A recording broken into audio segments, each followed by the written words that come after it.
আকাশবাণী খবর পড়ছি শাশ্বতী দত্ত। বিশেষ খবর হল, প্রধানমন্ত্রী নরেন্দ্র মোদী আজ ভিডিও কনফারেন্সিং এর মাধ্যমে বিকশিত ভারত বিকশিত মধ্যপ্রদেশ কর্মসূচিতে বক্তব্য রাখবেন। সেখান থেকে তিনি 17,500 কোটি টাকারও বেশি মূল্যের একাধিক উন্নয়নমূলক প্রকল্পের উদ্বোধন ও শিলান্যাস করবেন। আসন্ন লোকসভা নির্বাচনে দলীয় প্রার্থীদের নাম চূড়ান্ত করতে বিজেপির কেন্দ্রীয় নির্বাচনী সমিতি আজ নতুন দিল্লিতে বৈঠকে বসছে। 4 দিনের ওড়িশা সফররত রাষ্ট্রপতি দ্রৌপদী মুর্মু আজ ময়ূরভঞ্জ, কেওনঝর, কটক, ভুবনেশ্বর এবং সম্বলপুরে বিভিন্ন কর্মসূচিতে অংশ নেবেন। ঝাড়খণ্ডের জামতারা জেলায় কালাছড়িয়া হল্টের কাছে ট্রেনের ধাক্কায় কমপক্ষে 12 জনের মৃত্যু হয়েছে, শোক প্রকাশ রাষ্ট্রপতি ও প্রধানমন্ত্রীর। মধ্যপ্রদেশের জাতীয় শুটিং ট্রায়ালে ভারতের তারকা শুটার আসি চোকসি মহিলাদের 50 মিটার রাইফেল 3 পজিশনে নতুন বিশ্ব রেকর্ড করেছেন। মহিলাদের প্রিমিয়ার লিগ WPL প্রতিযোগিতায় গতকাল ইউপি ওয়ারিয়র্স 7 উইকেটে মুম্বাই ইন্ডিয়ান্সকে হারিয়ে দিয়েছে। আসছে বিস্তারিত খবরে। প্রধানমন্ত্রী নরেন্দ্র মোদী আজ ভিডিও কনফারেন্সিং এর মাধ্যমে বিকশিত ভারত বিকশিত মধ্যপ্রদেশ কর্মসূচিতে বক্তব্য রাখবেন। সেখান থেকে তিনি রাজ্যে সেচ, বিদ্যুৎ, সড়ক, জল, রেল, জল সরবরাহ, কয়লা, শিল্প সহ বেশ কয়েকটি গুরুত্বপূর্ণ ক্ষেত্রে 17,500 কোটি টাকারও বেশি মূল্যের একাধিক উন্নয়নমূলক প্রকল্পের ভিত্তিপ্রস্তর স্থাপন করবেন এবং জাতির উদ্দেশ্যে উৎসর্গ করবেন। মধ্যপ্রদেশে সাইবার তহসিল প্রকল্পেরও সূচনা করবেন তিনি। প্রধানমন্ত্রী আজ মধ্যপ্রদেশে 5,500 কোটি টাকারও বেশি মূল্যের সেচ প্রকল্পের শিলান্যাস করবেন। এগুলির মধ্যে রয়েছে আপার নর্মদা প্রকল্প, রাঘবপুরের এবং বাসানিয়ার বহুমুখী প্রকল্প। এর ফলে দিনদৌরি, অনুপপুর এবং মান্ডলা জেলার 75,000 হেক্টরেরও বেশি কৃষি জমিতে সেচের ব্যবস্থা করা হবে এবং এই অঞ্চলে বিদ্যুৎ ও পানীয় জল সরবরাহ করা সম্ভব হবে। প্রধানমন্ত্রী আজ 2,200 কোটি টাকারও বেশি ব্যয়ে নির্মিত 3টি রেল প্রকল্প জাতির উদ্দেশ্যে উৎসর্গ করবেন। এর মধ্যে রয়েছে বীরাঙ্গানা লক্ষ্মীবাই ঝাঁসি জাকলাউন এবং ধাউরা আগাসোর রুটে 3rd লাইন, নিউ সুমাউলি জোড়া আলাপুর রেলপথের উন্নয়ন প্রকল্প এবং পোয়ারখেদা ঝুঝারপুর রেল উড়ালপুল প্রকল্প। এর ফলে এই অঞ্চলে রেল যোগাযোগের যেমন উন্নতি ঘটবে, তেমনি সামগ্রিকভাবে আর্থসামাজিক উন্নয়ন হবে অঞ্চলটির। প্রধানমন্ত্রী গতকাল বিকেলে মহারাষ্ট্রের ইয়াভাতমালে পিএম কিষাণ প্রকল্পের ষোড়শ কিস্তি বাবদ 21,000 কোটি টাকার বেশি বোতাম টিপে কৃষকদের ব্যাংক অ্যাকাউন্টে পাঠিয়েছেন। তিনি বলেছেন, উপকৃতদের কাছে সরকারের প্রতিটি পয়সা পাঠানো সুনিশ্চিত করাই মোদির গ্যারান্টি। आज देखिए, मैंने एक बटन दबाया और देखते ही देखते पीएम किसान सम्मान निधि के 21,000 करोड़ रुपए देश के करोड़ों किसानों के खाते में पहुंच गए और यही तो मोदी की गारंटी है।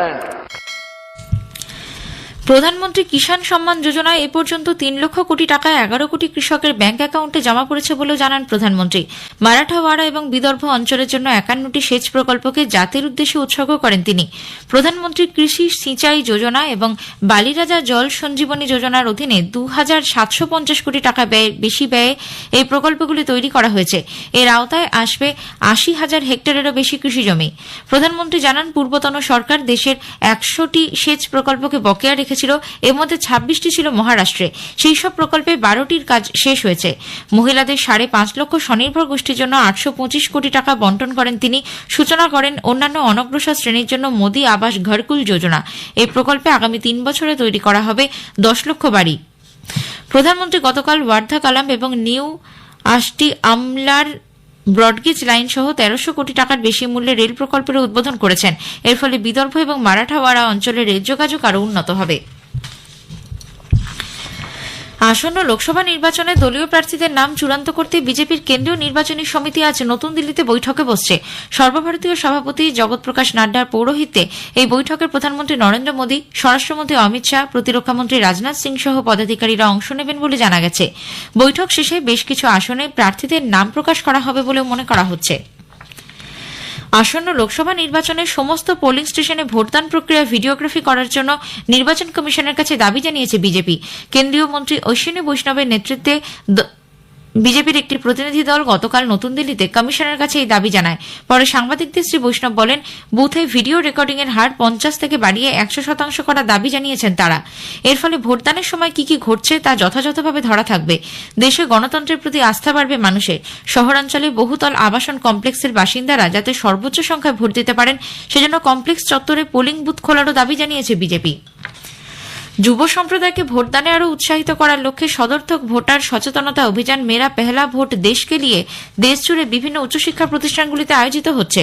দেশের বৃহত্তর স্বার্থে যুব ভোটারদের নির্বাচনী প্রক্রিয়ায় আরও বেশি করে অংশগ্রহণ সুনিশ্চিত করাই এর উদ্দেশ্য। আকাশবাণী সংবাদের সঙ্গে কথাবার্তায় বিশ্ববিদ্যালয় মঞ্জুরি কমিশন ইউজিসির চেয়ারম্যান এম জগদীশ কুমার বলেন, এ ব্যাপারে ইউজিসি দেশের সমস্ত শিক্ষা প্রতিষ্ঠানকে চিঠি লিখেছে। লোকসভা নির্বাচনের দিনক্ষণ ঘোষণার আগে আগামী মাসের প্রথম সপ্তাহের মধ্যেই পশ্চিমবঙ্গে 150 কোম্পানি কেন্দ্রীয় বাহিনী মোতায়েন করা হচ্ছে। 2 দফায় বিভিন্ন জেলায় এই বাহিনী মোতায়েন করা হবে। এর আগে গতকাল বাহিনী কর্তাদের সঙ্গে এক উচ্চ পর্যায়ের বৈঠকে 150 কোম্পানি বাহিনী মোতায়েনের রূপরেখা চূড়ান্ত করল নির্বাচন কমিশন। কমিশন সূত্রে জানা গেছে, এই পর্বে সর্বাধিক বাহিনী মোতায়েন করা হচ্ছে উত্তর 24 পরগনায়। বারাসত, বনগাঁ, বসিরহাট পুলিশ জেলা এবং ব্যারাকপুর ও বিধাননগর পুলিশ কমিশনারেট এলাকা মিলিয়ে এই জেলায় মোট 21 কোম্পানি কেন্দ্রীয় বাহিনী মোতায়েন করা হচ্ছে। কলকাতায় দ্বিতীয় সর্বোচ্চ 10 কোম্পানি কেন্দ্রীয় বাহিনী মোতায়েন করা হচ্ছে বলে কমিশনের তরফে জানানো হয়েছে।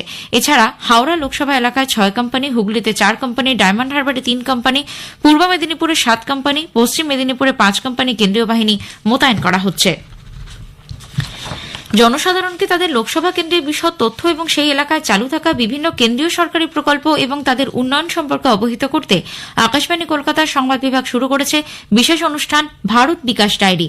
প্রতিদিন রাত 8:50 গীতাঞ্জলি প্রচার তরঙ্গে শুনুন 10 মিনিটের এই অনুষ্ঠান। আমাদের সোশ্যাল মিডিয়াতেও অনুষ্ঠানটি সরাসরি শোনা যাচ্ছে। আজকের প্রতিবেদনে থাকছে ডায়মন্ড হারবার ও জয়নগর লোকসভা কেন্দ্র।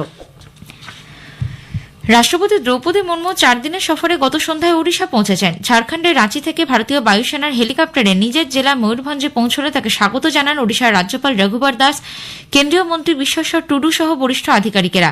এরপর শ্রীমতী মুর্মু খিচিংয়ের কিচিকেশ্বরী মন্দিরে পুজো দেন। রাষ্ট্রপতি হওয়ার পর এটিই তার প্রথম এই তীর্থ দর্শন। ময়ূরভঞ্জ, কেওনঝাড়, কটক, ভুবনেশ্বর এবং সম্বলপুরে শ্রীমতী মুর্মুর আজ বিভিন্ন কর্মসূচিতে অংশ নেওয়ার কথা। ময়ূরভঞ্জের রায়রঙ্গপুরে কেন্দ্রীয় সরকারের একটি হলিডে হোম ছাড়াও একগুচ্ছ সড়ক প্রকল্পের শিলান্যাস করবেন তিনি। এই অনুষ্ঠানে বারসাহিতে একটি একলব্য আদর্শ আবাসিক বিদ্যালয়ের উদ্বোধন করবেন। ভুবনেশ্বরে উৎকল বিশ্ববিদ্যালয়ের 53তম সমাবর্তনেও আজ উপস্থিত থাকবেন শ্রীমতী মুর্মু। খবর শুনছেন আকাশবাণী থেকে। ঝাড়খণ্ডের জামতারা জেলার কালাছড়িয়া হল্টের কাছে ট্রেনের ধাক্কায় কমপক্ষে 12 জনের মৃত্যু খবর পাওয়া গেছে। যদিও রেলের তরফে এখনো পর্যন্ত 2 জনের মৃত্যুর কথা বলা হয়েছে। গুরুতর জখম হয়েছেন বেশ কয়েকজন। প্রাথমিকভাবে পাওয়া খবর অনুযায়ী অঙ্গ এক্সপ্রেসের চালক ধোঁয়ার মতো ধুলো উঠতে দেখে আগুন লেগেছে ভেবে ট্রেন থামিয়ে দেন। সেই সময় হুড়মুড় করে নেমে আসেন বেশ কয়েকজন যাত্রী। পাশের সমান্তরাল লাইন ধরে ছুটে আসছিল ঝাঝা আসানসোল মেমু লোকাল। সেই ট্রেনের নিচে কাটা পড়েন অনেকে। খবর পেয়ে ঘটনাস্থলে ছুটে যায় পুলিশ, রেলকর্তা এবং চিকিৎসক দল। বিশদ তথ্য এখনো পাওয়া যায়নি। পূর্ব রেলের মুখ্য জনসংযোগ আধিকারিক কৌশিক মিত্র জানিয়েছেন, এ ব্যাপারে তদন্ত কমিটি গঠন করেছে রেল। রাষ্ট্রপতি দ্রৌপদী মুর্মু এবং প্রধানমন্ত্রী নরেন্দ্র মোদী ঝাড়খণ্ডের জামতারা জেলার ভয়াবহ এই ট্রেন দুর্ঘটনায় এতজনের প্রাণহানিতে শোক প্রকাশ করেছেন। একটি সোশ্যাল মিডিয়া পোস্টে তাঁরা নিহতদের শোক সন্তপ্ত পরিবারের প্রতি সমবেদনা জানান এবং আহতদের দ্রুত আরোগ্য কামনা করেন। ভারতে বাণিজ্যমন্ত্রী পীযূষ গোয়েল বিশ্ব বাণিজ্য সংগঠন WTO-তে আস্থা ফিরিয়ে আনার ব্যাপারে জোর দিয়েছেন। WTO-তে গৃহীত সিদ্ধান্তগুলি যাতে কার্যকরভাবে বাস্তবায়ন করা যায় তাও নিশ্চিত করতে বলেছেন তিনি। পাশাপাশি 2019 ডিসেম্বর মাস থেকে নিষ্ক্রিয় হয়ে থাকা আপিল সংস্থাকে ফের কার্যকর করে তোলার উপর জোর দেন। তিনি বলেন, ভারতে একটি শক্তিশালী বিরোধ নিষ্পত্তি ব্যবস্থার পক্ষে। আন্তর্জাতিক বাণিজ্য ক্ষেত্রে স্বচ্ছতা বজায় রাখার জন্য এটি অপরিহার্য।